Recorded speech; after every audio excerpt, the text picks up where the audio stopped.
This is in response to Dr. Paul Krugman's article in the New York Times on Monday, January 11th, 2016, the Obama boom. And when I say boom, I mean kaboom. Now, on Friday, the Bureau of Labor Statistics reported that there had been an increase in 292,000 jobs in the United States, effectively bringing the unemployment rate down to 5%. And what Dr. Krugman aptly points out is that what this has done in the Obama administration since 2010 has created a grand total of approximately 14 million jobs, an incredible amount. He still has about a year left. Now remember, which is about twice as much as that was achieved in the Bush administration. And remember, they used to call it the Bush boom when it was a jobless recovery, and then there was a boom for a while, and then we had the Great Recession, which basically effectively put Bush's total number of job creations for his 8-year period to approximately about 1 million. So that puts Obama's 14 million technically off the charts. Now remember what I say, it's about 12 million because we lost about 2 million jobs as we ended the Bush presidency and came into the Obama presidency, where I think Obama had 11 straight months of job declines initially or more. Now, Dr. Krugman aptly points out that basically no president really deserves the credit or the blame for any type of boom and bust cycle. But there are some things that are done by each administration that can affect it, and can affect it in a positive and a negative way.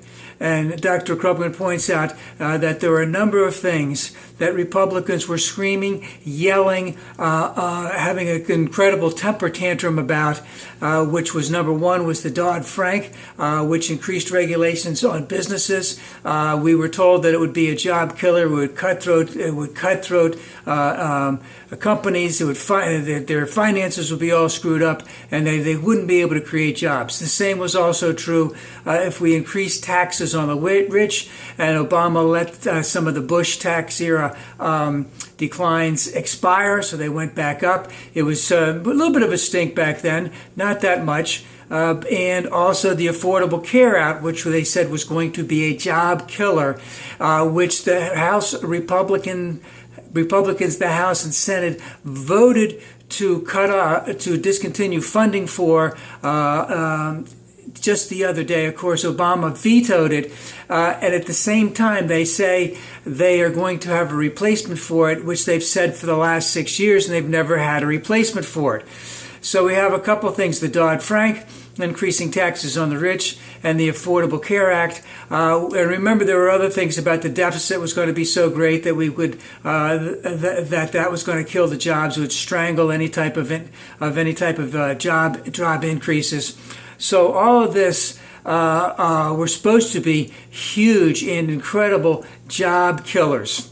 But they've proven not to be job killers by all of the labor statistics for the last 6 years of the Obama administration, 6.5, almost 7 years now, 7 of the Obama administration. And what is the lesson that has been learned in all of this? Is that Republican policies suck. They suck. They blow. They stink. They're no good. They're corrupt. They're based on false premises. They have tested the way to express things that sound good, but from an economic standpoint stink. You know, remember President Bush's "I want to be a compassionate conservative," an oxymoron which he never was. Remember did I say President Obama? I meant President Bush. Also in the Bush administration, that he wanted tax relief. It's meaning that he was going to be helping, because relief is help. You know, all of that stuff, bogus, false. It was phony. It was fraud. So the Republican policies suck. And Obama's policies are obviously much, much better. They have worked. They have shown that they have worked. Whereas Bush's policies shown that they have failed. And as an example of this, I would just like to point out that on Friday we came out with a jobs report of 292,000 increase increase in the jobs in the United States, and the effective unemployment rate is at 5%. Not one major Republican committee, Rice Previs, any of the candidates, not the Speaker of the House, none of them made any comment that this was a positive sign, that this was good for America. See, because in their eyes, anything that is positive in the jobs report is an indication that Obama is doing a good job. And they can't have that. They can't say that Obama is doing a good job. So the Obama boom is in full cycle. And I really hope that it continues throughout his administration and will continue in the next Democratic administration.